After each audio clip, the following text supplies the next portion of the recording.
Hello, my name is Adolfo and this is Life of Adolfo. Today I want to talk of, is Eddie Hearn and DAZN declining?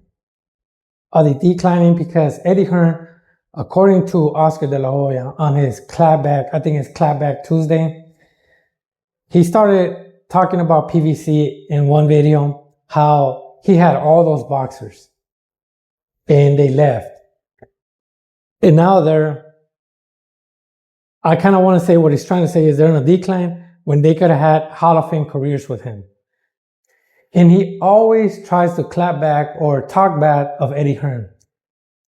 That he's a foreigner trying to make it as a boxing promoter in the US, that all his boxers are losing, that he don't know how to manage his boxers, and so on. Now, to cover those things, and yes, Joshua lost. Other boxers that he has have lost. Gallegos just beat one of his top prospects, and so on. For me, I'm going to be honest. I'd rather watch a prospect or a good fighter have a risk of losing than being padded, pampered, like Oscar De La Hoya is doing, like PVC was also doing, by the way. You're pampering them to create revenue for yourself. Yes, create revenue for that boxer, but you're not providing a top fight. Yes, you're providing a fight that some viewers might consider it's a top fight, but in reality it's not. Eddie Hearn is providing those. The Gallego fight, that he knocked him down 3 times, was a great fight. Joshua losing was a great fight. I forgot the other heavyweight that he lost. I know he lost against Usyk, but those fights are attractive because the fighter, the prize fighter loses. Some people want the prize fighter to lose. Some people want the prize fighter to actually have a match. For example, this Nº²⁰ fight. He fought him twice already. He gave me, when I saw that fight, I said, Ennis is not ready for Crawford. At the same time, Eddie Hearn, even though this is the second time, provided a fight, I want to say, exposed Ennis, but at the same time, it gave him a competitive fight. At the same time, Ennis now has to know what he needs to work on. And I think one thing that I didn't like about this, Oscar De La Hoya, he's a foreigner, who cares? I do understand that it's harder for a foreigner in boxing. Why? Because boxing is, yes, there's Ukraine, there's England, there's Mexico, but it's an American sport, or the money is generated in the United States. That's why when I hear Su is not fighting out of Australia, Inu is not fighting out of Japan, no American rarely fights outside the United States.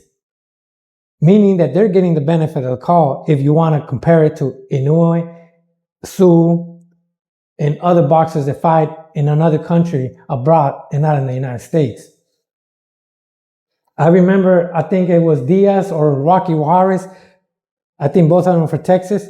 They always get the benefit of the call when they fight in Texas. And they're Texans. America. Not only if they fight a foreigner, they're getting that a little bit of leverage, but also fighting in their own state. We have to see all those things. And by Oscar De La Hoya bashing a foreigner, that's not good. He's trying to. Yet, I don't understand that he's bashing him, yet he's over here trying to pamper or trying to talk to Turkey. Turkey Alesea, or I don't know his name. You're contradicting. Why? Because one is providing money for you and the other one, you assume he's taking your boxers away. So for me, Eddie Hearn is doing a good job. He's providing the fights that we want, but we don't realize we want. And by Joshua losing, yes, he's under his contract and so on. He might be losing money, but at the same time, he gave us a fight. Oscar De La Hoya, it's like a roadmap to be a champion, to stay relevant, to generate money. Yes, people are still going to watch it because we don't realize that those fights are not good. We need fights that are great. We're never going to see Crawford against, we did see him against Spence, but we might not see him against Charlo. We might not see him against other boxers. It's not just because of two promoters, but because of this promoter holding Charlo or this promoter holding the other boxer, that they don't want to risk it, losing that title to somebody that is, I want to say, like a journeyman now with Crawford. At the same time, is Crawford going to go fight another top boxer from another promotion instead of going for the money? Maybe not. But Eddie Hearn is providing those things. Turkey is providing those things. They may be upset because the top fighter is losing, but they also have to realize that they're making fights that are worth it.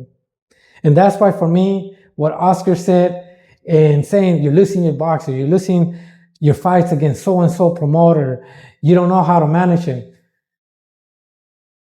You're basically saying he has to provide that roadmap and just give him no names. A good example is Tank. Tank, yes, he fought Santa Cruz. He came from lower weights. He's fighting all these boxers that have a good resume, but are they really worth watching against Tank, knowing that there's other fighters nearby?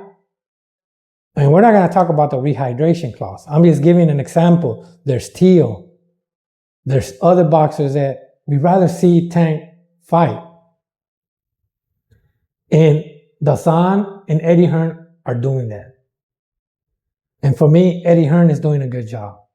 Thank you, and thank you for watching.